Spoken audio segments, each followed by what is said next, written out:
మరి ఈసారి ఇక్కడ మరి పెద్దాపురంలో మరి రాజకీయాలు ఎలా ఉంటాయనుకుంటున్నారు? మరి పోటా పోటీ మరి 2 పార్టీల మధ్య ఉంటుందా, 3 పార్టీల మధ్య ఉంటుందా? 3 పార్టీల మధ్య ఉంటుందండి. ఫస్ట్ మీకు చెప్పాలంటే ఫస్ట్ నా ఓటు అండి. నేను బీటెక్ ఫైనల్ ఇయర్, నా ఫస్ట్ ఓటు. అడగండి ఎవరు కూడా వేస్తారు, మీరు అడిగిన తర్వాత సంబంధం చెప్తాను. నా ఫస్ట్ ఓటు ఎవరికి వేస్తానంటే తెలుసు కదా, power star Pawan Kalyan. Cinema ప్రభావం వల్లే కదా?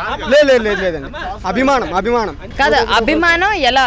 తను ఏసీలో కూర్చొని సినిమాలు తీసుకుంటూ కోట్లు కూడా సంపాదించవచ్చు. బయటకు వచ్చి ఉన్న ఆస్తి మొత్తం ఊర్లో ప్రజలకు అమ్మేసి చేయడం వల్ల దాన్ని బట్టి తెలుసుకోవచ్చు. ఫస్ట్ దానివల్ల నెక్స్ట్ తన మేనిఫెస్టో మీకు తెలుసా? మీకు తెలిసి మీరు చెప్పండి. ఫస్ట్ పవన్ కళ్యాణ్ మేనిఫెస్టో మీరు భర్త మాట్లాడుతున్నారు. మీరు చెప్పండి, మీకు మొత్తం తెలిసింది కదా. ఉచిత విద్య అసలు పాసిబుల్ అవుతుందా ఇప్పుడున్న పరిస్థితుల్లో? మనిషి ఒక్క నిమిషం, మీరు అడిగిన క్వశ్చన్ మంచి క్వశ్చన్. మనిషి తలుచుకుంటే ఎక్కడికో వెళ్ళిపోయాడు, ఎక్కడ చంద్రుడి మీద అడుగు పెట్టాడు. చంద్రుడి మీద అడుగు పెట్టిన వాడు మనిషి తలుచుకుంది కదండి. ఇప్పుడు ఎవరైనా కానీ మెల్లమెల్లగా మార్పులు తీసుకురావాలనుకోవడం వేరు. ఒకేసారి నేను వస్తే మొత్తం మార్చేస్తాను అనేది సాధ్యం కాని పని కదా.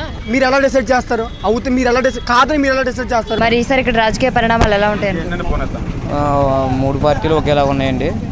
ఇదంటే అది, అదంటే ఇది, 3 దెబ్బగా ఉన్నాయి. ఇక్కడ జనసేన కొద్దిగా ఇది ఉందండి, కొద్దిగా పోటీ ఇస్తుంది. అది మరి ఇక్కడ ఈసారి ఏ పార్టీ వస్తే బాగుంటుంది అనుకుంటున్నాను? మార్పు కోసం అయితే జనసేన కావాలనుకుంటున్నామండి. మరి మేము అదండి. ఈసారి ఇక్కడ ఏ పార్టీ వచ్చే అవకాశం ఉందంటారు? నా దేశం కాడికి అయితే జనసేన వస్తుందని నేను అనుకుంటున్నానండి. ఎందుకని?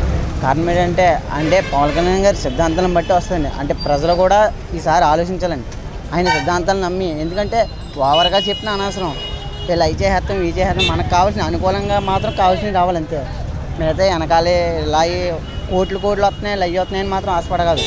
మనకి ఎలా పడుతుందో, మనకి ఎలా వస్తుంది ఏంటి అన్నది చాలు అని నా దేశంగా ఆయన సిద్ధాంతం బాగున్నదే. జనాలు కూడా ఏంటంటే ప్రజలు కూడా ఆయన సిద్ధాంతాలు బట్టి నమ్మితే మాత్రం కంపల్సరీగా పైన సీఎం కూడా ఆయన వచ్చే అవకాశం ఉందండి.